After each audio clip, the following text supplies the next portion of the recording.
ਵਾਹਿਗੁਰੂ ਇੱਕ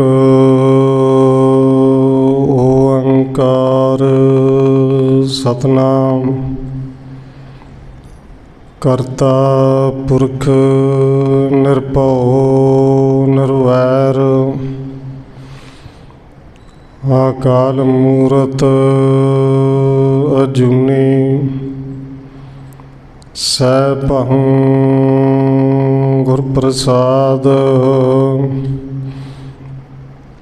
ਜਿਤਾ ਜੀਉ ਪਿੰਡ ਸਭ ਤੇਰਾ ਤੂੰ ਅੰਤਰਜਾਮੀ ਪੁਰਖ ਭਗਵਾਨ ਦਾਸਣ ਦਾਸ ਕਹੈ ਜਨ ਨਾਨਕ ਜਿਹਾ ਤੂੰ ਕਰਾਹੇ ਤਿਹਾ ਹਉ ਕਰੀ ਵਖਿਆਣ ਗੁਰ ਨਾਨਕ ਪਦ ਪੰਕਜ ਬੰਧਨ ਪਦ ਪੰਕਜ ਬੰਧਨ ਸਿਮਰਨ ਅੰਗਦ ਦੁਖ ਨਿਕੰਦਨ ਗੁਰ ਅਮਰਦਾਸ ਹਿਰਦੈ ਨਿਤ ਧਿਆਉ ਹਿਰਦੈ ਨਿਤ ਧਿਆਉ ਗੁਰ ਰਾਮਦਾਸ ਗੁਣ ਗਾਉ ਗੁਰ ਅਰਜਨ ਬਿਗਨਨ ਕੇ ਨਾਸਕ ਬਿਗਨਨ ਕੇ ਨਾਸਕ ਗੁਰ ਹਰਗੋਬਿੰਦ ਸ਼ੁਭ ਸੁਮਤ ਪ੍ਰਕਾਸ਼ਕ ਸ਼੍ਰੀ ਹਰਿ ਰਾਏ ਨਮੋ ਕਰ ਜੋਰੀ ਨਮੋ ਕਰ ਜੋਰੀ ਸ਼੍ਰੀ ਹਰਿ ਕ੍ਰਿਸ਼ਨ ਮਨਾਉ ਬਹੋਰੀ ਗੁਰੂ ਤੇਗ ਬਹਾਦਰ ਪਰਮ ਕਿਰਪਾਲਾ ਜੀ ਪਰਮ ਕਿਰਪਾਲਾ ਗੁਰ ਗੋਬਿੰਦ ਸਿੰਘ ਬਿਸਾਲਾ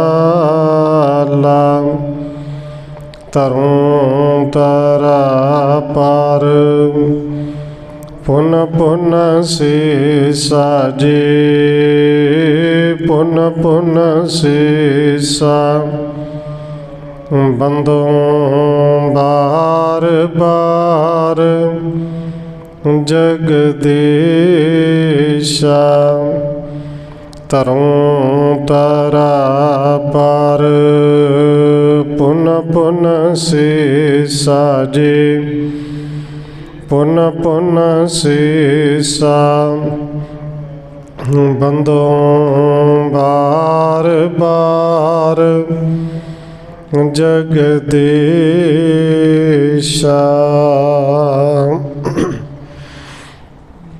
ਜਿਸ ਮੈਂ ਅੰਮ੍ਰਿਤ ਗਿਆਨ ਹੈ ਮਾਣਕ ਭਗਤ ਬੈਰਾਗ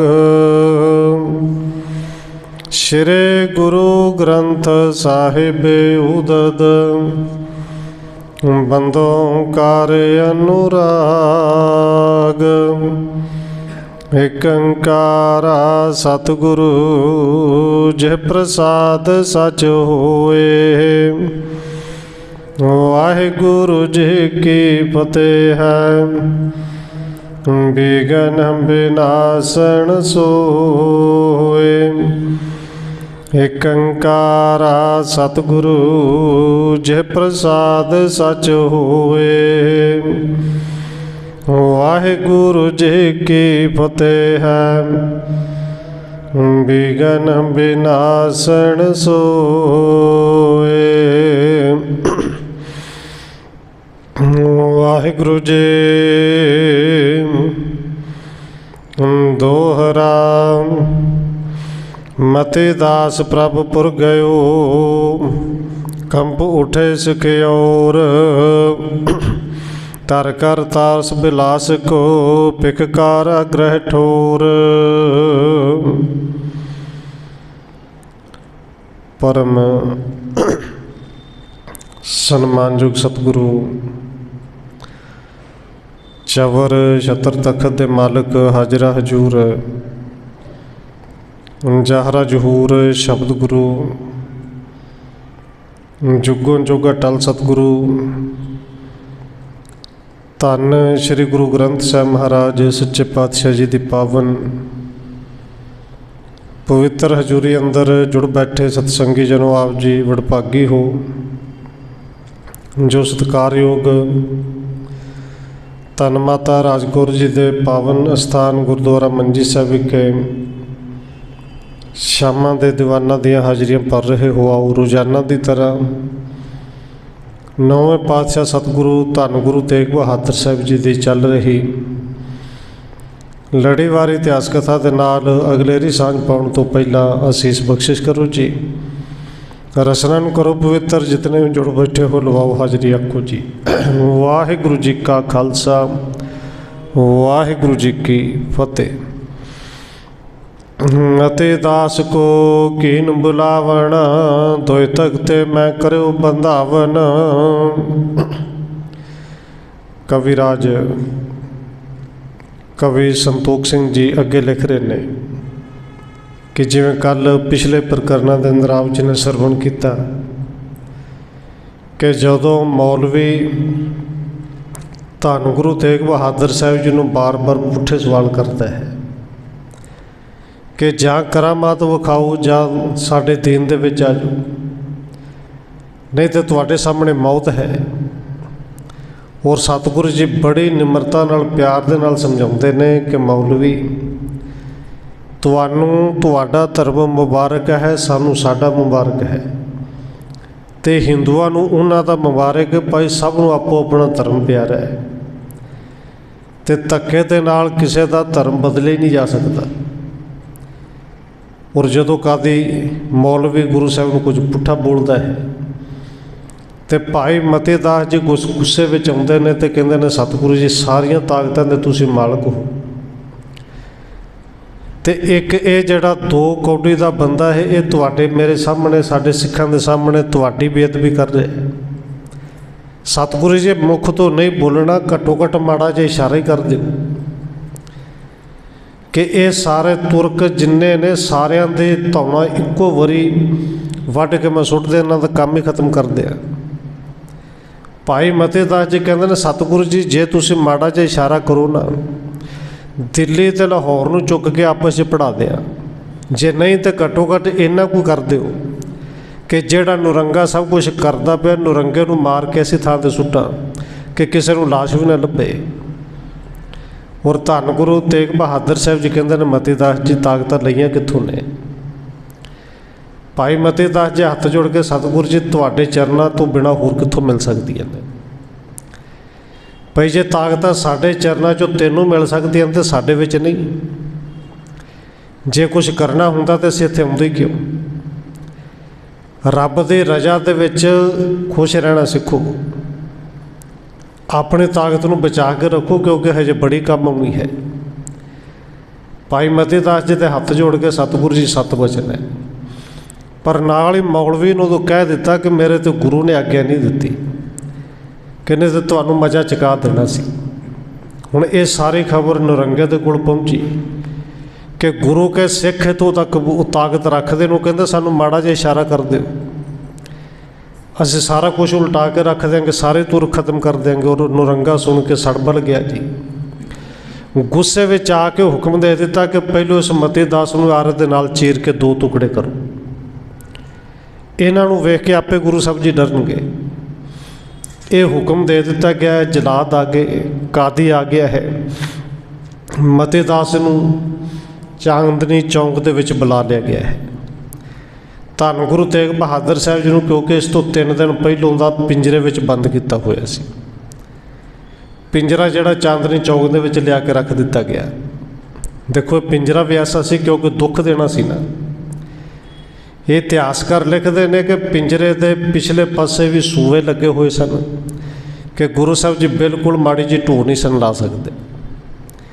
ਪਿੰਜਰਾ ਇੰਨਾ ਛੋਟਾ ਸੀ ਕਿ ਅਗਲੇ ਪਾਸੇ ਵੀ ਪੂਰਾ ਸਹਾਰਾ ਨਹੀਂ ਸਨ ਲਾ ਸਕਦੇ, ਅੱਗੇ ਵੀ ਸੂਏ ਲੱਗੇ ਹੋਏ ਨੇ। ਉੱਠ ਕੇ ਖਲੋ ਨਹੀਂ ਸਨ ਸਕਦੇ ਕਿਉਂਕਿ ਉੱਤੇ ਵੀ ਪਤਲੇ ਪਤਲੇ ਬਰੀਕ ਸੂਏ ਲੱਗੇ ਹੋਏ ਨੇ। ਔਰ ਥੱਲੜੇ ਪਾਸੇ ਵੀ ਸੂਏ ਲਾਏ ਨੇ ਕਿ ਚੰਗੀ ਤਰ੍ਹਾਂ ਬੈਠ ਵੀ ਨਹੀਂ ਸਕਦੇ। ਜੇ ਬੈਠਦੇ ਵੀ ਸਨ ਤਾਂ ਇੱਕ ਲੱਤ ਦੇ ਉੱਤੇ, ਇੱਕ ਥੱਕ ਗਈ ਤੇ ਦੂਜੇ ਉੱਤੇ। ਵੈਸੇ ਗੁਰੂ ਤੇ ਸਮਰੱਥ ਨੇ। ਸਤਿਗੁਰੂ ਜੀ ਦਾ ਉੱਥੇ ਪਿੰਜਰਾ ਲਿਆਂਦਾ ਗਿਆ ਹੈ। ਭਾਈ ਮਤੀ ਦਾਸ ਨੂੰ ਬੁਲਾ ਲਿਆ ਗਿਆ। ਦੋਏ ਤਖਤੇ ਮਹਿ ਕਰਿਓ ਬੰਧਾਵਣ, ਕਵੀ ਸੰਤੋਖ ਸਿੰਘ ਜੀ ਲਿਖਦੇ ਨੇ 2 ਤਖਤੇ ਲਿਆਂਦੇ ਗਏ। ਤਖਤਿਆਂ ਦੇ ਵਿੱਚ 2 ਪਾਸੇ ਲੱਕੜਾਂ ਲਾਈਆਂ ਗਈਆਂ, ਕੱਢ ਦਿੱਤੀਆਂ ਗਈਆਂ। ਥੱਲੋਂ ਇੱਕ ਲੱਤ ਇੱਕ ਲੱਕੜ ਦੇ ਨਾਲ ਬੰਨ੍ਹ ਦਿੱਤੀ, ਦੂਜੀ ਲੱਤ ਦੂਜੇ ਲੱਕੜ ਨਾਲ ਬੰਨੀ। ਦੋਵੇਂ ਬਾਹਾਂ ਜਿਹੜੀਆਂ ਨੇ ਇੱਕ ਇੱਕ ਲੱਕੜ ਨਾਲ ਉਹ ਬਾਹਾਂ ਬੰਨ੍ਹ ਦਿੱਤੀਆਂ ਗਈਆਂ। ਇੱਕ ਫੱਟਾ ਅੱਗੇ ਬੀੜ ਦਿੱਤਾ, ਇੱਕ ਪਿੱਛੇ ਬੀੜ ਦਿੱਤਾ। ਇਹ ਜਲਾਦ ਨੇ ਸਿਰ ਦੇ ਉੱਤੇ ਆਰਾ ਰੱਖਿਆ ਹੈ ਤੇ ਮੌਲਵੀ ਜਿਹੜਾ ਹਜੇ ਵੀ ਕਹਿੰਦਾ ਕੋਈ ਅੰਤਮ ਇੱਛਾ ਹੈ ਤੇ ਦੱਸ। ਜਦੋਂ ਉੱਤੇ ਆਰਾ ਰੱਖਿਆ, ਮੌਲਵੀ ਨੇ ਇੱਕ ਵਾਰੀ ਫਿਰ ਜਲਾਦਾਂ ਨੂੰ ਰੋਕ ਦਿੱਤਾ ਕਿ ਆਰਾ ਰੋਕ ਦਿਓ, ਮਤੀ ਦਾਸ ਨੂੰ ਮਾਰਨਾ ਨਹੀਂ, ਬਾਦਸ਼ਾਹ ਦਾ ਹੁਕਮ ਆ ਗਿਆ। ਕਿਉਂਕਿ ਲਾਲਚ ਦੇਣਾ ਸੀ ਨਾ। ਤੇ ਕਹਿੰਦੇ ਹੁਕਮ ਕੀ ਆਇਆ? ਕਹਿੰਦੇ ਮਤੀ ਦਾਸ ਨੂੰ ਖੋਲ੍ਹ ਦਿਓ, ਮਤੀ ਦਾਸ ਨੂੰ ਜਗੀਰਾਂ ਦੇ ਦਿਓ, ਇਹਨੂੰ ਫਲਾਣੇ ਸੂਬੇ ਦਾ ਸੂਬੇਦਾਰ ਬਣਾ ਦਿਓ, ਸੂਬਾ ਇਹਨੂੰ ਦੇ ਦਿਓ। ਮਤੀ ਦਾਸ ਕਹਿੰਦਾ ਕਿ ਔਰੰਗਜ਼ੇਬ ਦਾ ਦਿਮਾਗ ਫਿਰ ਗਿਆ ਹੈ, ਇਹ ਕਾਹਦੇ ਲਈ ਦੇਣਾ ਚਾਹੁੰਦਾ ਹੈ। ਔਰ ਮੌਲਵੀ ਕਹਿੰਦਾ ਕਿ ਹੁਣ ਦੇਖ, ਇੱਕੋ ਹੀ ਗੱਲ ਕਹਿਣੀ ਕਿ ਅਸੀਂ ਇਹਨਾਂ ਦੇ ਸਿੱਖ ਨਹੀਂ, ਇਹ ਸਾਡਾ ਗੁਰੂ ਨਹੀਂ। ਇਹਦੇ ਪਿੱਛੇ ਹੋਰਾਂ ਵੀ ਮਿਲਣਗੀਆਂ, ਇਹਦੇ ਪਿੱਛੇ ਰੁਪਈਆ ਪੈਸਾ ਵੀ ਮਿਲੇਗਾ, ਸੁੱਖ ਸਹੂਲਤਾਂ ਵੀ ਮਿਲਣਗੀਆਂ। ਪਰ ਭਾਈ ਮਤੀ ਦਾਸ ਕਹਿੰਦਾ ਕਿ ਇਹ ਸੁੱਖ ਸਹੂਲਤਾਂ ਅਸੀਂ ਆਪਣੇ ਗੁਰੂ ਦੇ ਚਰਨਾਂ ਦੇ ਵਿੱਚੋਂ ਬੜੀਆਂ ਲੈ ਕੇ ਮਾਣੀਆਂ ਨੇ। ਹੁਣ ਲੋਕ ਸੁਣ ਕੇ ਹੈਰਾਨ ਨੇ। ਇੱਕ ਪਾਸੇ ਆਰਾ ਹੈ, ਸਾਹਮਣੇ ਮੌਤ ਹੈ। ਕਹਿੰਦੇ ਫਿਰ ਆਰਾ ਤੈਨੂੰ ਚੰਗਾ ਲੱਗਦਾ ਹੈ, ਆਰੇ ਦਾ ਸਵਾਦ ਦੇਖਣਾ ਹੈ। ਤੇ ਭਾਈ ਮਤੀ ਦਾਸ ਕਹਿੰਦੇ ਸੱਚਮੁੱਚ ਸੁੱਖ ਸਹੂਲਤਾਂ ਤੇ ਗੁਰੂ ਦੇ ਚਰਨਾਂ ਵਿੱਚੋਂ ਬੜੀਆਂ ਮਾਣੀਆਂ ਨੇ, ਤੇ ਆਰੇ ਦਾ ਸਵਾਦ ਤੇ ਉਦੋਂ ਹੀ ਆਏਗਾ ਨਾ ਜਦੋਂ ਚਲਾਓਗੇ। ਇਹ ਕੰਮ ਕਰਿਓ, ਜੇ ਚਲਾਉਣ ਲੱਗੇ ਹੋ ਤਾਂ ਇਹਨੂੰ ਆਹਿਸਤਾ ਆਹਿਸਤਾ ਚਲਾਇਓ। ਤੇ ਪੁੱਛਿਆ ਕਿਉਂ? ਕਹਿੰਦੇ ਮੈਂ ਇੱਕ ਓਂਕਾਰ ਤੋਂ ਲੈ ਕੇ ਜਪਜੀ ਸਾਹਿਬ ਸ਼ੁਰੂ ਕਰਨ ਲੱਗਿਆ। ਤੁਸੀਂ ਸਰੀਰ ਦੇ 2 ਫਾੜ ਕਰੋਗੇ, ਮੇਰਾ ਜਪਜੀ ਸਾਹਿਬ ਪੂਰਾ ਹੋ ਜਾਏਗਾ। ਇਹ ਨਾਲੇ ਕਿਹਾ ਗਿਆ ਕਿ ਇਹ ਜਿਹੜਾ ਆਰਾ ਤੁਸੀਂ ਚਲਾਉਣਾ ਥੋੜ੍ਹਾ ਜਿਹਾ ਜ਼ਬਾਨ ਤੋਂ ਇੱਕ ਪਾਸੇ ਕਰਕੇ ਚਲਾਇਓ, ਮੈਂ ਜਪਜੀ ਸਾਹਿਬ ਪੜ੍ਹਨਾ ਹੈ। ਪਿੰਜਰੇ ਦੇ ਵਿੱਚੋਂ ਧੰਨ ਗੁਰੂ ਤੇਗ ਬਹਾਦਰ ਸਾਹਿਬ ਜੀ ਆਵਾਜ਼ ਦੇ ਕੇ ਕਹਿੰਦੇ ਨੇ ਮਤੀ ਦਾਸ ਕਿ ਜਿਨ੍ਹਾਂ ਦੇ ਸੁਰਤ ਜੁੜੀ ਹੋਵੇ ਨਾ, ਜ਼ਬਾਨ ਫਿਰ ਹੋਵੇ ਤੇ ਭਾਵੇਂ ਨਾ ਹੋਵੇ, ਉਹਨਾਂ ਦੀ ਬਾਣੀ ਕੋਈ ਨਹੀਂ ਰੋਕ ਸਕਦਾ। ਸਤਿਗੁਰੂ ਜੀ ਨੇ ਉੱਥੋਂ ਇਸ਼ਾਰਾ ਕੀਤਾ ਹੈ। ਜਲਾਦ ਨੇ ਫਿਰ ਕਿਹਾ ਨਹੀਂ ਮੰਨਦੇ, ਫਿਰ ਦੱਸ ਕੋਈ ਅੰਤਿਮ ਇੱਛਾ ਹੈ? ਤੇ ਭਾਈ ਮਤੀ ਦਾਸ ਜੀ ਕਹਿੰਦੇ ਅੰਤਿਮ ਇੱਛਾ ਇੱਕੋ ਹੀ ਹੈ ਕਿ ਜਦੋਂ ਤੂੰ ਹੁਣ ਆਰਾ ਚਲਾਉਣਾ ਹੈ ਨਾ, ਤੇ ਮੇਰਾ ਕੰਡ ਮੇਰੇ ਗੁਰੂ ਵਾਲੇ ਪਾਸੇ ਨਾ ਹੋਵੇ, ਮੇਰਾ ਮੂੰਹ ਮੇਰੇ ਗੁਰੂ ਵਾਲੇ ਪਾਸੇ ਹੋਵੇ। ਸੁਣ ਕੇ ਹੈਰਾਨ ਹੋ ਗਿਆ ਕਿ ਜਿਹੜੇ ਗੁਰੂ ਕਰਕੇ ਤੈਨੂੰ ਮੌਤ ਮਿਲਦੀ ਪਈ ਹੈ, ਇਸ ਗੁਰੂ ਨੇ ਐਸਾ ਤੈਨੂੰ ਦੇ ਕੇ ਦਿੱਤਾ ਹੈ। ਤੇ ਭਾਈ ਮਤੀ ਦਾਸ ਗੁਰੂ ਦੀ ਬਾਣੀ ਪੜ੍ਹ ਕੇ ਸੁਣਾਉਂਦਾ ਕਿ ਜੋ ਸੁਖ ਪ੍ਰਭ ਗੋਬਿੰਦ ਕੀ ਸੇਵਾ, ਸੋ ਸੁਖ ਰਾਜ ਨਾ ਲਈਏ। ਇਸ ਕਾਜੀ ਨੇ ਕਹਿ ਦਿੱਤਾ ਕਿ ਇਹ ਕਹਿਣ ਦੀਆਂ ਗੱਲਾਂ ਨੇ। ਜਦੋਂ 2 ਉਂਗਲਾਂ ਚੀਰ ਪਿਆ ਨਾ ਸਿਰ ਤੇ ਪਤਾ ਫਿਰ ਲੱਗਣਾ ਕਿ ਆਰੇ ਦਾ ਸਵਾਦ ਕੀ ਹੈ। ਅੱਗੇ ਕਹਿੰਦੇ ਨੇ ਹੁਕਮ ਜਲਾਦਣ ਤਬੇ ਉਚਾਰਾ, ਲੈ ਯਾਰਾ ਸਿਰ ਪਰ ਤਿਸ ਧਾਰਾ। ਇਸ ਮੌਲਵੀ ਨੇ ਫਤਵਾ ਦੇ ਦਿੱਤਾ, ਜਲਾਦਾਂ ਨੂੰ ਹੁਕਮ ਕਰ ਦਿੱਤਾ। ਜਲਾਦਾਂ ਨੇ ਉਸੇ ਵੇਲੇ ਆਰਾ ਫੜਿਆ ਕਿ ਅਗਲੇ ਪਾਸੇ ਹੋ ਗਿਆ ਕਿ ਪਿਛਲੇ ਪਾਸੇ ਹੋ ਗਿਆ, ਸਿਰ ਦੇ ਉੱਤੇ ਆਰਾ ਰੱਖਿਆ ਹੈ। ਹੁਣ ਜਦੋਂ ਸਿਰ ਦੇ ਉੱਤੇ ਆਰਾ ਰੱਖਿਆ, ਥੋੜ੍ਹਾ ਜਿਹਾ ਅੰਦਰ ਆਰਾ ਗਿਆ। ਇਸ ਮੌਲਵੀ ਨੇ ਮੁਲਾਣੇ ਨੇ ਫਿਰ ਕਿਹਾ ਹੈ ਕਿ ਮਤੀ ਦਾਸ ਆਇਆ ਸਵਾਦ। ਔਰ ਮਤੀ ਦਾਸ ਉੱਥੇ ਬੋਲ ਕੇ ਕਹਿੰਦਾ ਅਸਲ ਵਿੱਚ ਬਾਬਾ ਕਬੀਰ ਜੀ ਨੇ ਜਿਹੜੇ ਬਚਨ ਕਹੇ ਸਨ ਨਾ कि करवत भला न करवट तेरी, लाग गले सुन बेनती मेरी। ये भाई मती दास जी अज चांदनी चौंक दे विच उस सलोक दे उस पंक्तियां दे अर्थ करके विखाउंदे सन कि बाबा कबीर जी ने ये बचन एवं नहीं कह दिते। और विद्वाना ने बड़ा कुछ लिखा कि आरा प्यारा लगता है, ये बड़ा ही प्यारा लगता है।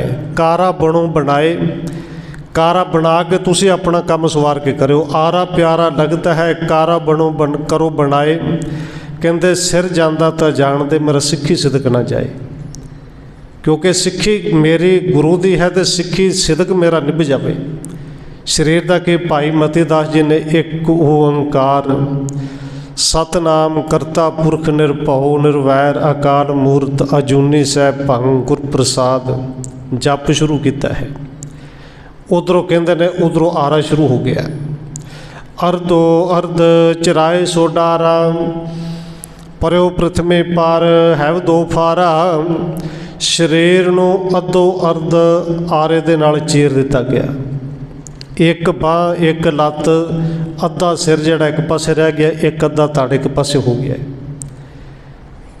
परयो पृथ्वी पर है दो फारा, बावां खोल दित्तियां गईयां, दो फाड़ हो के धरती ते दो टुकड़े पे ने जी।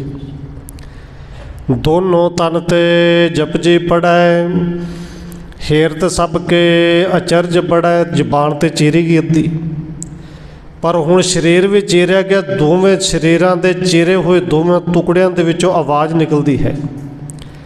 ते जपजी साहब की आवाज़ सुन के सारे हैरान हो गए। दोनों तन ते जपजी पढ़ै, हेरत सबके अचरज बड़ै। बड़े हैरान कि लोग तमाशगीर आए सन, आरा चलेगा तो मती दास जी चीका मारनगे। पर मती दास के दोवां टुकड़ियां दे विचों बाणी की आवाज़ आउंदी है। होए दुखंड ना जीवत कोई, एह तो पढ़त जीत जम होई। लोग हैरान हो के मूँह चुंगला पा के कहते हैं कि शरीर के दो टुकड़े होने तो कोई जिउंदा कोई नहीं रह सकता, पर एक हाले जिउंदा ही नहीं। एह तो पढ़त जीत जम सोई, ये तो बाणी दोवां टुकड़े च इवें पढ़ते पैने जिवें कोई जिउंदा बंदा पढ़ता होए। भोग पाए कर दोनों तन ते, दोनों तन ते दोवां टुकड़ियां दो टुकड़े हुए ने। जपजी साहब का भोग पाया गया, दोवां टुकड़े चो आवाज़ आई कि जिन्नी नाम ते आया, गए मसक्कत काल। नानक ते मुख उजले, केती छुट्टी नाल। कहते जपजी साहब का भोग पाया दोवां शरीरां दे दोवां टुकड़ियां दे विचों। गुर पर पहुँचो प्रेमी मन ते गुरु का प्रेमी मन करके गुरपुरी विच ते पहलू पहुँच गया है। दोवां जिहड़े टुकड़े ने शरीर के वो भी शांत हो गए। मन करके सुरत करके भाई मती दास जी गुरु चरणों में गुरपुरी दे विच पहुँच गए। उत्तम गत को प्राप्त होवा, गुर चरित्र को अचरज जोवा। भाई मती दास ते उत्तम गति नूं प्राप्त होए क्योंकि गुरु के सिख ने। पर जिहड़े वेखण वाले ने तमाशगीर सन, कईयां ने ताड़ियां भी मारियां होणगियां, पर यह कौतुक वेख के हैरान भी हो गए, उन्होंने दी ताड़ियां रुक गई। एडा अद्भुत चरित्र के शरीर के दो टुकड़े हो जाने। महागंभीर धीर समधरनी, लख न सके को सतगुरु करनी। सारे हैरान होंदे ने कि गुरु साहब जी महागंभीर ने। धरती ते वांग गुरु के सिखां का धीरज है, तो गुरु का धीरज क्यों ना होवे। गुरु के करने नूं कोई भी समझ नहीं सकता। इत्थे कवि संतोख सिंह जी ने यह अध्याय खत्म किया। अध्याय नंबर 55 इत्थों शुरू करते लिखते हैं। दोहरा मती दास प्रभ पुर गयो, कंप उठे सिख और। तर कर त्रास विशाल को, पिख गारा ग्रह ठौर। कहते भाई मती दास गुरपुरी नूं चले गया है। ये वेख के जिहड़े उत्थे कुछ वेखण वाले सिख सन वो भी कंब गए। सारी दिल्ली कंब उठी जिन्होंने देखा है। इत्थे कवि संतोख सिंह ने बेनती करता कि कल्ले भाई मती दास का जिक्र किया है, पर यह दिन भी कुदरती उही ने जी। 10 नवंबर 1675 का यह दिन है। अज 9 नवंबर है ना जी, शाम है। कल जिहड़ा दिन चढ़ना है ये 10 नवंबर 1675 का दिन सी। ਜਦੋਂ ਭਾਈ ਮਤੀ ਦਾਸ ਦੇ ਸਵੇਰ ਦੇ ਸਮੇਂ 2 ਟੁਕੜੇ ਕੀਤੇ ਗਏ, ਉਸ ਤੋਂ ਬਾਅਦ ਭਾਈ ਦਿਆਲੇ ਜੀ ਵਾਸਤੇ ਅੱਗ ਬਾਲੀ ਗਈ। ਉਬਲਦੀ ਹੋਈ ਦੇਗ ਦੇ ਵਿੱਚ ਬਿਠਾਉਣ ਤੋਂ ਪਹਿਲਾਂ ਸਵਾਲ ਫਿਰ ਕੀਤਾ ਗਿਆ ਕਿ ਇਸਲਾਮ ਕਬੂਲ ਲਵੋ, ਸਹੂਲਤਾਂ ਮਿਲਣਗੀਆਂ, ਬੇਗਮਾਂ ਮਿਲਣਗੀਆਂ। ਪਰ ਜਵਾਬ ਤਾਂ ਉੱਥੇ ਵੀ ਸੀ ਕਿ ਜੋ ਸੁੱਖ ਗੁਰੂ ਦੀ ਸੇਵਾ ਦੇ ਵਿੱਚੋਂ ਤੁਹਾਡੇ ਇਸ ਰਾਜ ਭਾਗ ਵਿੱਚੋਂ ਕਿੱਥੇ। ਭਾਈ ਦਿਆਲਾ ਜੀ ਨੂੰ ਉਬਲਦੀ ਹੋਈ ਦੇਗ ਦੇ ਵਿੱਚ ਬਿਠਾ ਕੇ ਉੱਤੋਂ ਢੱਕਣ ਬੰਦ ਕਰਕੇ ਥੱਲੋਂ ਅੱਗ ਦੇ ਭਾਂਬੜ ਜਿਹੜੇ ਨੇ ਉਹ ਮਚਾ ਦਿੱਤੇ। ਭਾਈ ਦਿਆਲਾ ਜੀ ਦਾ ਸਰੀਰ ਆਲੂ ਦੇ ਵਾਂਗ ਉਬਲ ਗਿਆ, ਹੱਡੀਆਂ ਅੱਡ ਹੋ ਗਈਆਂ, ਵਿੱਚੋਂ ਭੌਰਾ ਜਿਹੜਾ ਸੀ ਉਡਾਰੀ ਮਾਰ ਗਿਆ, ਸਰੀਰ ਮਾਸ ਆਲੂ ਵਾਂਗੂ ਫੁੱਲ ਗਿਆ, ਅੱਡ ਹੋ ਗਿਆ। ਔਰ ਗੁਰੂ ਕੇ ਸਿੱਖਾਂ ਨੇ ਸਤਿਗੁਰੂ ਜੀ ਦੇ ਉਸ ਬਾਣੀ ਦੇ ਇੱਥੇ ਜਦੋਂ ਧਿਆਨ ਨਾਲ ਦੇਖੀਏ ਨਾ, ਅਰਥ ਕਰਕੇ ਵਿਖਾਏ ਨੇ ਜੀ। ਸਤਿਗੁਰੂ ਜੀ ਨੇ ਬਾਣੀ ਦੇ ਵਿੱਚ ਜਦੋਂ ਉਦਾਹਰਣ ਦੇ ਕੇ ਕਿਹਾ ਕਿ ਰੇ ਮਨ ਐਸੀ ਹਰਸ਼ੋਂ ਪ੍ਰੀਤ ਕਰ ਜੈਸੀ ਮਛਲੀ ਨੀਰ। ਹੁਣ ਮੱਛੀ ਦੇ ਤੇ ਪਾਣੀ ਦੇ ਉਦਾਹਰਣ ਦਿੱਤੀ ਨਾ। ਮੱਛੀ ਦਾ ਪਾਣੀ ਨਾਲ ਪਿਆਰ ਇੰਨਾ ਹੈ ਜਿਹਨੂੰ ਭਗਤ ਜੀ ਕਹਿੰਦੇ ਨੇ, ਮੀਨ ਪਕਰ ਫਾਂਕਿਓ ਔਰ ਕਾਂਟਿਓ ਰਾਂਦ ਕੀਓ ਬਹੁ ਬਾਨੀ, ਖੰਡ ਖੰਡ ਕਰ ਭੋਜਨ ਕੀਨੋ ਤੋ ਨਾ ਬਿਸਰੋ ਪਾਨੀ। ਕਿ ਮੱਛੀ ਨੂੰ ਫੜਨ ਵਾਲੇ ਨੇ ਪਾਣੀ ਦੇ ਵਿੱਚੋਂ ਫੜ ਵੀ ਲਿਆ, ਉਹਨੂੰ ਵੱਢ ਵੀ ਦਿੱਤਾ, ਟੁਕੜੇ ਵੀ ਕਰ ਦਿੱਤੇ, ਅਤੇ ਟੁਕੜੇ ਕਰਕੇ ਉਹਨੂੰ ਅੱਗ ਦੇ ਉੱਤੇ ਰਿੰਨ ਵੀ ਲਿਆ, ਬਣਾ ਵੀ ਲਿਆ। ਛੋਟੇ ਛੋਟੇ ਟੁਕੜੇ ਕਰਕੇ ਦੰਦਾਂ ਥੱਲੇ ਚਬਾ ਕੇ ਖਾਣ ਵਾਲਾ ਖਾ ਵੀ ਗਿਆ। ਪਰ ਇਹ ਜਿਹੜੇ ਮੱਛੀ ਖਾਂਦੇ ਨੇ ਉਹਨਾਂ ਨੂੰ ਪਤਾ ਹੋਏਗਾ। ਇਹ ਕਿਹਾ ਜਾਂਦਾ ਕਿ ਮੱਛੀ ਖਾਧੀ ਹੋਵੇ ਤਾਂ ਉਹ ਰਾਤ ਨੂੰ ਉੱਠ ਉੱਠ ਕੇ ਵੀ ਪਾਣੀ ਮੰਗਦਾ ਜੀ, ਕਿਉਂਕਿ ਅੰਦਰੋਂ ਪਾਣੀ ਮੱਛੀ ਮੰਗਦੀ ਹੈ। ਟੁਕੜੇ ਹੋ ਜਾਣ ਪ੍ਰੀਤ ਪਾਣੀ ਨਾਲੋਂ ਫਿਰ ਵੀ ਨਹੀਂ ਟੁੱਟਦੀ। ਔਰ ਗੁਰੂ ਕੇ ਸਿੱਖਾਂ ਨੇ ਇਹ ਬਾਣੀ ਦੇ ਅਰਥ ਉੱਥੇ ਸਰੀਰ 'ਤੇ ਪ੍ਰੈਕਟੀਕਲੀ ਕਰਕੇ ਵਿਖਾਏ। ਇਹ ਤਾਂ ਮੱਛੀ ਦੇ ਟੁਕੜੇ 'ਤੇ ਕੋਈ ਕਰਦਾ, ਗੁਰੂ ਕੇ ਸਿੱਖ ਤੇ ਇੱਥੋਂ ਤੱਕ ਕਹਿੰਦੇ ਨੇ ਕਿ ਤਨ ਮਨ ਕਾਟ ਕਾਟ ਸਭ ਅਰਪੀ ਵਿੱਚ ਅਗਨੀ ਆਪ ਜਲਾਈ। ਕੋਈ ਨਾ ਵੀ ਕੱਟੇ, ਗੁਰੂ ਦੇ ਖਾਤਰ ਆਪਣੇ ਸਰੀਰ ਦੇ ਆਪ ਹੀ ਟੁਕੜੇ ਕਰਕੇ ਆਪਣੇ ਆਪ ਨੂੰ ਭੱਠੀ ਦੇ ਵਿੱਚ ਪਾਉਣ ਲਈ ਵੀ ਤਿਆਰ ਹੈ। ਭਾਈ ਦਿਆਲਾ ਜੀ ਨੂੰ ਉਬਲਦੇ ਹੋਏ ਉਸ ਦੇਗ ਦੇ ਵਿੱਚ ਉਬਾਲ ਕੇ ਸ਼ਹੀਦ ਕੀਤਾ ਗਿਆ। ਭਾਈ ਸਤੀ ਦਾਸ ਨੂੰ ਜਿਉਂਦਿਆਂ ਨੂੰ ਖੜੇ ਕਰਕੇ ਰੂਹ ਦੇ ਵਿੱਚ ਲਪੇਟ ਕੇ ਬੰਨ੍ਹ ਦਿੱਤਾ ਗਿਆ। ਅੱਗ ਲਾ ਦਿੱਤੀ ਕਿ ਜਿਉਂਦਿਆਂ ਜੀ ਅੱਗ ਲਾ ਕੇ ਸ਼ਹੀਦ ਕੀਤਾ। ਪਰ ਕਿਸੇ ਵੀ ਸਿੱਖ ਦੇ ਮੂੰਹ ਦੇ ਵਿੱਚੋਂ ਚੀਕ ਨਹੀਂ ਨਿਕਲੀ। ਸਾਰਿਆਂ ਨੇ ਜਪਜੀ ਸਾਹਿਬ ਸ਼ੁਰੂ ਕੀਤਾ ਔਰ ਸਭ ਨੇ ਆਵਾਜ਼ਾਂ ਸੁਣੀਆਂ ਜੀ। ਸਰੀਰ ਛੱਡਣ ਤੋਂ ਪਹਿਲਾਂ ਸਭ ਨੇ ਜਪਜੀ ਸਾਹਿਬ ਦਾ ਭੋਗ ਪਾਇਆ। ਇੱਧਰੋਂ ਜਦੋਂ ਭਾਈ ਸਤੀ ਦਾਸ ਜੀ ਨੂੰ ਅੱਗ ਲਾ ਕੇ ਸਾੜ ਦਿੱਤਾ ਗਿਆ। ਦੇਖੋ, ਬੇਨਤੀ ਕਰਾਂ, ਭਾਈ ਦਿਆਲਾ ਜੀ ਭਾਈ ਮਣੀ ਦਾਸ ਜੀ ਦੇ ਸਕੇ ਭਰਾ ਨੇ। ਮਣੀ ਦਾਸ ਜੀ ਦੇ ਬੰਦ ਇਕੱਠੇ ਗਏ ਸਨ ਨਾ ਜੀ, ਅਤੇ ਇਕੱਲੇ ਇਹ 2 ਸਕੇ ਭਰਾ ਨਹੀਂ। ਭਾਈ ਦਿਆਲਾ ਜੀ ਹਰੀ ਇਹ 12 ਭਰਾ ਨੇ ਜੀ। 12 ਦੇ ਵਿੱਚੋਂ 11 ਸ਼ਹੀਦ ਨੇ। ਅੱਗੋਂ ਇਹਨਾਂ ਦੇ ਬੱਚੇ, ਇਹਨਾਂ ਦੇ ਪੋਤੇ, ਇਹਨਾਂ ਦੇ ਭਤੀਜੇ, ਪਰਿਵਾਰ ਦੇ ਕੁੱਲ ਮੈਂਬਰ 65 ਦੇ ਕਰੀਬ ਨੇ ਜਿਹੜੇ ਸਿੱਖੀ ਦਾ ਸਿਦਕ ਨਿਭਾਉਂਦੇ ਹੋਏ ਸ਼ਹੀਦ ਹੋਏ ਨੇ। ਧੰਨ ਗੁਰੂ ਤੇਗ ਬਹਾਦਰ ਸਾਹਿਬ ਜੀ ਸਾਹਮਣੇ ਵੇਖਦੇ ਨੇ।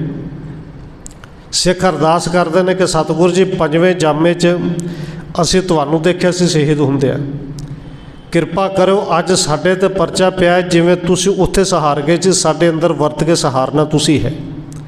3 ਸ਼ਹੀਦੀਆਂ ਤੋਂ ਬਾਅਦ ਗੁਰੂ ਸਾਹਿਬ ਨੇ ਉੱਥੇ ਬਚਨ ਕਹੇ, ਧੰਨ ਸਿੱਖੀ, ਧੰਨ ਸਿੱਖੀ, ਧੰਨ ਸਿੱਖੀ। 3 ਵਾਰੀ ਬਚਨ ਕਹੇ ਔਰ ਇਸ ਤੋਂ ਅਗਲਾ ਬਚਨ ਕਿਹਾ ਕਿ ਜਦੋਂ ਤੱਕ ਦੁਨੀਆ ਰਹੇਗੀ, ਧਰਤੀ ਰਹੇਗੀ, ਚੰਦ ਸੂਰਜ ਰਹੇਗਾ, ਇਹਨਾਂ ਡੁੱਲੇ ਹੋਏ ਸ਼ਹੀਦਾਂ ਦੇ ਖੂਨ ਨੂੰ ਦੁਨੀਆ ਦੇ ਲੋਕ, ਗੁਰੂ ਕੇ ਸਿੱਖ ਨਮਸਕਾਰਾਂ ਕਰਦੇ ਰਹਿਣਗੇ।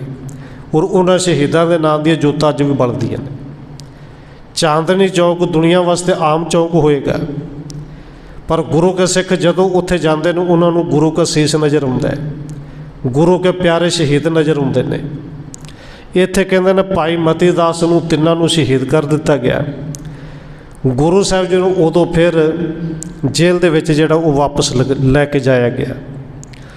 ਨਿਸਾ ਪਰੇ ਬੜ ਭਇਓ ਅੰਧੇਰਾ, ਹੱਥ ਜੋਰ ਬੋਲੇ ਤਿਸ ਬੇਰਾ। ਉੱਥੇ ਜਦੋਂ ਰਾਤ ਪੈ ਗਈ, ਜੇਲ੍ਹ ਦੇ ਵਿੱਚ ਪਿੰਜਰਾ ਵਾਪਸ ਗਿਆ। ਉੱਥੇ ਗੁਰੂ ਕੇ ਸਿੱਖ ਭਾਈ ਗੁਰਦਿੱਤਾ ਜੀ, ਕਿਉਂਕਿ ਉਹਨਾਂ ਨੂੰ ਪਤਾ ਸੀ ਜੋ ਕੁਝ ਸਿੱਖਾਂ ਦੇ ਨਾਲ ਹੋਇਆ ਹੈ, ਇਹ ਕੱਲ੍ਹ ਨੂੰ ਧੰਨ ਗੁਰੂ ਤੇਗ ਬਹਾਦਰ ਸਾਹਿਬ ਜੀ ਨਾਲ ਵੀ ਇਹੀ ਕੁਝ ਹੋਣਾ ਹੈ। ਭਾਈ ਗੁਰਦਿੱਤਾ ਜੀ ਆਪ ਜੀ ਇਹ ਪਹਿਲੋਂ ਵੀ ਬੇਨਤੀ ਕੀਤੀ ਕਿ ਬਾਬਾ ਗੁਰਦਿੱਤਾ ਜੀ बाबा बुढ़ा साहब जी के अंश वंश विचों ने। इन्हां तो इन्हां ने बेनती की, सतगुरु जी ये हालत मैं अपनी अखां नाल वेख ही नहीं सकनी। तो सतगुरु जी ने हुक्म किया कि भाई तुसीं फिर सिमरन दे विच लीन हो जाओ। भाई गुरदित्ता जी दिल्ली तो बार बार जाके गुरु साहब की शहादत तो पहलों अपना शरीर छड्ड गए सन जी। हाथ जोड़ के सतगुरु के चरणों च बेनती की, सुनो गुरु जी हते कुंथाए तुरकेशर हट अधिक बधाए। उत्थे सिखां ने बेनती की, उत्थे जेल वाला दरोगा बेनती करता है कि सतगुरु जी इस तुरक जुलमी बादशाह ने हट अपना छड्डिया नहीं। अबे न शोरे हमको जीवत दिन पर कष्ट होए देन पर थीवत। कुछ सिखां ने कह दिता कि इन्हां ने हुण जिंदा तो छड्डना नहीं। इत्थे खास करके भाई गुरदित्ता जी की गल आउंदी है। बंधन पाए न मह परवाए पहरू कर सुचेत ठहराए। कि पैरों में इन्हों ने बेड़ियां पाइया ने, आप जी को पिंजरे में बंद किया हुआ, बाहर इन्ना पहरा लाया हुआ है। निस दिन महद होए तकराए नह कैसे अब निकसन पाई। जदों सतगुरु जी कहते हैं गुरदित्ता जी को तुसीं जाओ, तो हाथ जोड़ के कहते हैं सतगुरु जी बाहर पहरा बड़ा है, किवें जाइए। सुन कर कहो चहो जे जाना तो अब निस मह करो बयाना। सतगुरु कहते हैं गुरदित्ता जी जे नहीं वेख सकते जाना चाहता अज रात को चले जाओ, क्योंकि गुरु जो बंधन खोलते हैं तो फिर केड़ा रोक सकता है। कैद तुरक के तज निकसीजै चले जाओ निज घर सुख लीजै। कैद छड्ड के जाओ अपने निज घर में सुख माणो। सुन सिखण जिन मन डर हौले बोले तब शरदा ते डोले। उत्थे सिखां दी ते गिनती पंजां दी है जी। पर ये भाई गुरदित्ता जी जदों कहते सन कि मन डोलता है, तुहाडी शहीदी अखां दे नाल वेखी नहीं जाती। शरदा पूरी है पर तुहाडी शहादत वेखी नहीं जानी। बंधन परे अंग मह भारे पहरू खरे शस्त्र कर धारे। कि पैरों दे विच बेड़ियां पईयां ने, बाहर शस्त्र वड्डे वड्डे लैके पहरेदार खड़े हुए ने। किम अब निकसन बने हमारो मरबो होए है हृदय विचारो। सतगुरु जी निकलना किवें बनता है, कृपा करो बस इस शरीर विचों जिंदगी कढ लो, क्योंकि तुहाडे नाल जो कुछ होना वेखण तो पहलों शरीर दे विचों जिंदगी निकल जाए। सुन श्री तेग बहादुर भाका कहो जथा पूरी अब लाखा। सतगुरु कहते हैं भाई जिवें तुहाडी मन की भावना है, इच्छा हो जरूर पूरी होएगी। तुसीं इत्थों बाहर जाओ। बंधन पायण ते छुट जाए हैं सगरे पौर कुवार खुले हैं। ये बेड़ियां भी खुल जाएंगियां, दरवाजे भी खुल जाएंगे। चौकीदार न देखे कोई चले जाओ जिस इच्छा हुई। सतगुरु कहते भाई होर भी किसे जाना तो चले जाओ। इहदा मतलब है कि सिख होर भी कैद होणगे, कि कोई चौकीदार कोई पहरेदार नहीं वेखदा। गुरु बदन ते निकसे बैन पिखियो तेनों पग बंधन है ना। सतगुरु जी ने बचन किए जदों सिखां ने देखा कि हुण पैरों में बंधन ही नहीं, बेड़ियां कोई नहीं, हथकड़ियां खुल गई, ताले खुल गए। तारे छुट कर खुले कुवारा परयो पाहरू नींद मझारा। पहरेदार नींद विच ने, किसी ने नहीं देखा बाबा गुरदित्ता जी बाहर चले गए ने। सर्ब कला समर्थ गुण खाने कहाँ रचो को सके न जानी। कि सतगुरु जी तुसी सारिया कलां दे नाल समर्थ हो, तुहाडी गति नूं कोई नहीं जान सकता। अपने गत तुम जानो हो आपे हरख न सोक रंच पार व्यापे। तुसी सब कुछ करने वाले भी आप हो, कारण बनाने वाले भी आप हो, कारण भी आप हो। अपनी गति नूं तुसी आप ही जानते हो, तुसी हरख ते सोक तो रहत हो। हम पर कृपा धार मचवाए किम तुमरे घर भाखें जाए। पर जेड़ा सिख हुण बाहर गया है वो सतगुरु जी के चरणों च नमस्कार करदा, तुसी कृपा की सानू तो छड़ा दिता, पर हुण घर किहड़े बोल जाइए। तुहाडे घर जाके की कहांगे, सुनिया की देंगे। श्री गुरु तेग बहादुर बोले भाखो राखो धीर अडोले। सतगुरु कहते हैं भाई जाके सुनिया दो, क्योंकि तो जो कार्य हुण होना कल वो तो हो जाना है। जाके सब नूं धीरज दो, कोई डोले ना। इम ही कारज है हम करना अंत समा सब ही पर बरना। नाले गुरु साहब जी कहते कारज असीं इसे तरह ही करना है, क्योंकि शरीर का अंत समा सब का आना है, पर असी ठीकरा जिहड़ा इस नरंगे के सिर ते भन के जाना है, इनका राज पा के इनका जुल्म का नाश करना है। चिंता शोक न कीजे कोई कूरा करे तुरक पत जोई। सतगुरु कहते न भाई चिंता नहीं करनी, जेड़ा तुरक बादशाह जो कुछ करता सी इनू झूठा करके जाना है। सब जब को दुख त्याग पापे बिन से वधे ना तेज अतापे। हुण गुरु साहब जी उत्थे सिखां नूं समझाउंदे ने, उरे भी कहा जाता है कि इत्थों माता नानकी जी ने सिख नूं भेजिया है कि मेरे पुत्र का पता लैके आओ। ये बचन गुरु साहब जी उनके नाल भी करते हैं कि अंत समा हमरे तन केरा कितक दिवस पहुँचो नेरा। कि साडे शरीर का अंत समा बस हुण नेड़े आ गया है, ये शरीर असीं छड्ड के जाना है। आन थान पे तजबो तन को इस थल कर कूरा तुरकण को। क्योंकि जे असीं कैद विचों चले भी जाइए किस होर थां ते भी चले जाइए तन नूं असीं फिर भी छड्डना है, तो जे छड्डना ही है तो क्यों ना फिर इस दुष्ट नूं सारिਆਂ ਦੇ सामने झूठा करके छड्डीए। यह कारण लख रहो निचिंत कष्ट न धारो हृदय कदंच। सतगुरु कहते हैं भाई ये जाके साडा सुनिया दिओ कि एक कारण समझ के तुसीं चिंता नहीं करनी, क्योंकि सतगुरु जी उत्थे श्लोक भी उच्चारण किए कि चिंता ताकि कीजिए जो अणहोनी होए यह मार्ग संसार को नानक थिर नहीं कोए। चिंता तो ता करिए जे अणहोनी होनी होवे। शरीर छड्ड के सब ने जाना, ये होनी तो सब नाल होनी है, इस करके साडी चिंता नहीं करनी। निकसो अब तुम लखे ना कोई सुनत सिख त्रै गमने सोई। इत्थे जिहड़ा सिख सुनिया लैके आया एक वो, एक इत्थे भाई गुरदित्ता जी ते एक सिख होर, तिन्ने जने सतगुरु के बचन सुन के उत्थों बाहर निकले ने। किन्हो ना हेरे वहर पियाने हरकत है कर शिपर सिधाने। जांदियां नूं किसी ने वेख्या ये बाहर चले गए ने। निकस गए तारे पुन फिरे प्रथम समान सगल कुछ करे। सिख बाहर निकल गए, ताले उसी तरह भिड़ गए, कुंडियां लग गई, उसी तरह सारा कुछ बंद हो गया। जन मृत के मुख तिह निकसाए पंथ प्यानत तूरण धाए। हुण मौत के मूँह विचों जिवें कोई निकल के जाता है, इवें सिख जिहड़े ने वो जिहड़े निकले ने उत्थों छेती ना निकल के दूर पहुँचे ने।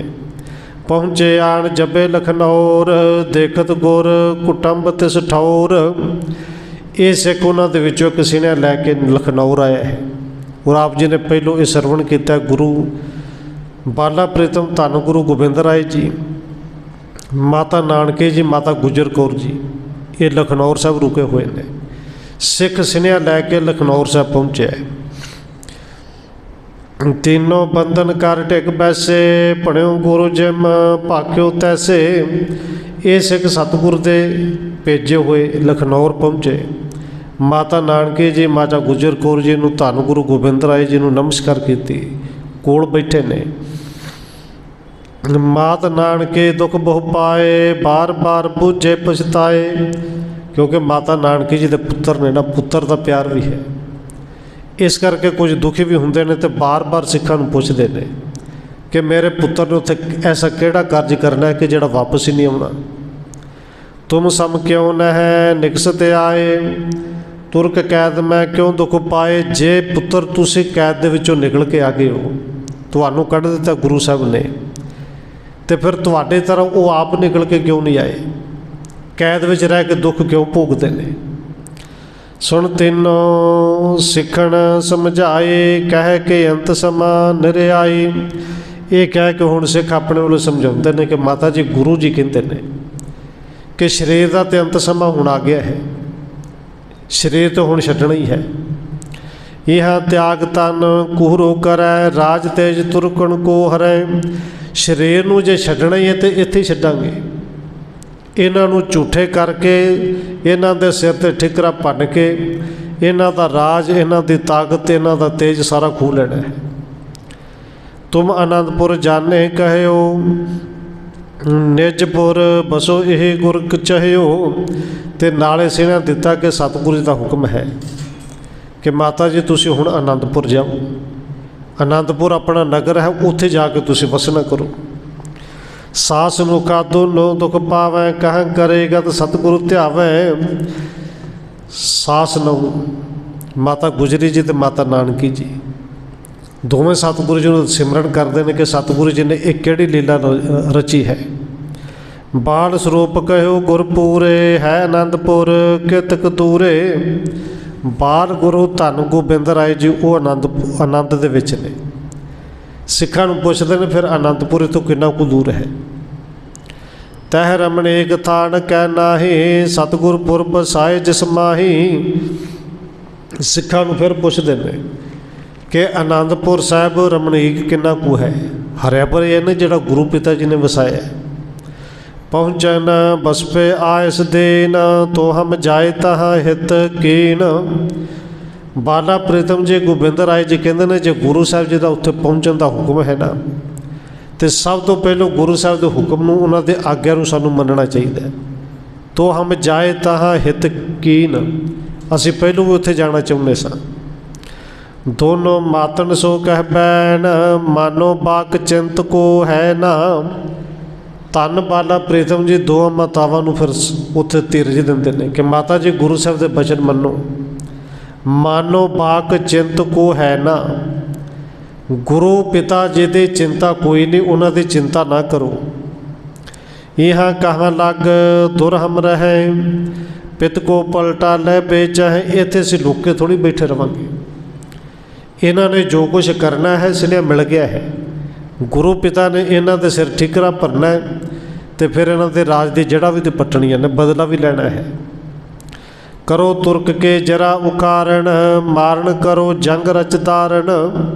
ਇਹ ਗੁਰੂ ਪਿਤਾ ਜੀ ਜੇ ਹੁਕਮ ਕਰਕੇ ਗਏ ਨੇ, ਇਹਨਾਂ ਦੀ ਜੜ੍ਹਾਂ ਪੱਟਣੀਆਂ ਨੇ। ਸਿਰ ਦੇ ਕੇ ਪੱਟੀਆਂ ਜਾਣੀਆਂ ਨੂੰ, ਜੜ੍ਹਾਂ ਵੀ ਅਸੀਂ ਪੱਟਣ ਦਾ ਕੰਮ ਸ਼ੁਰੂ ਕਰਨਾ ਹੈ, ਜੰਗ ਵੀ ਕਰਨੇ ਨੇ।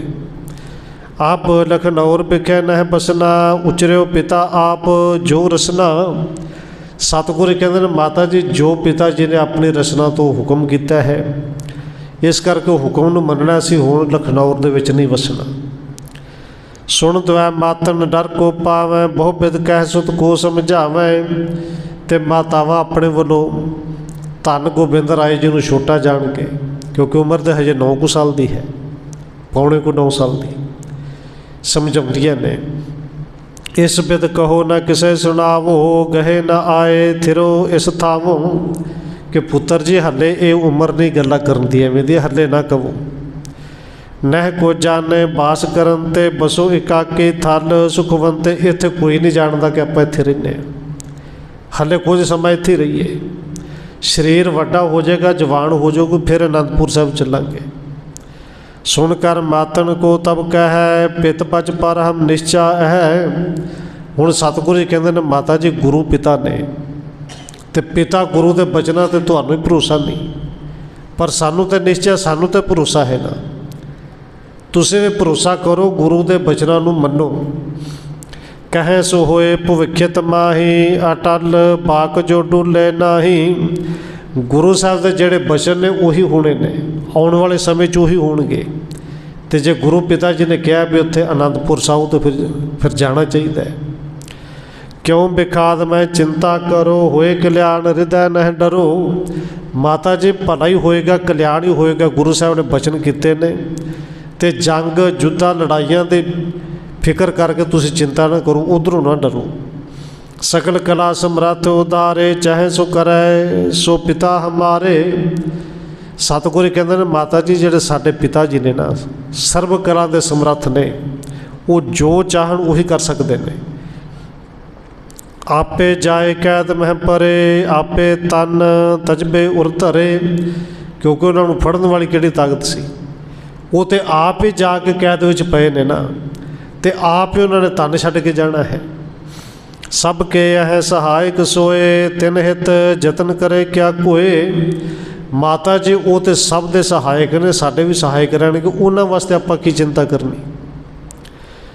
ਪੰਜੇ ਰਚੇ ਜਗਤ ਕੋ ਸਾਰੇ, ਤਿਨ ਆਗੇ ਕਿਆ ਤੁਰਕ ਵਿਚਾਰੇ। गुरु पिता जी ते समर्थ ने, भन्नड़ घड़न वाले ने। ये तुरक विचारे उन्होंने अगे की ने, किहड़ी ताकत है जिन्होंने फड़ सकती है, किहड़ी ताकत है जिहड़ी उन्होंने को मार सके। ये सतगुरु जी दोवां मातावां नूं इस तरह समझाते हैं। इत्थों जिवें फिर गुरु साहब का हुक्म अगे होना है, सतगुरु जी ने जिवें आनंदपुर साहब जाना है, ये पहलों सारा जिहड़ा प्रसंग कवि संतोख सिंह ने छड्डिया से इत्थों शुरू करनगे, फिर धन गुरु तेग बहादुर साहब की शहादत वाले पासे जाणगे। जिवें जिवें तक के चलेगा समय के मुताबिक आपां विचारते रहांगे। समय की इत्थे समाप्ति है। आओ एक दो बारी रसना के नाल हाज़री लवा ली जी। सतनाम वाहेगुरु, सतनाम वाहेगुरु,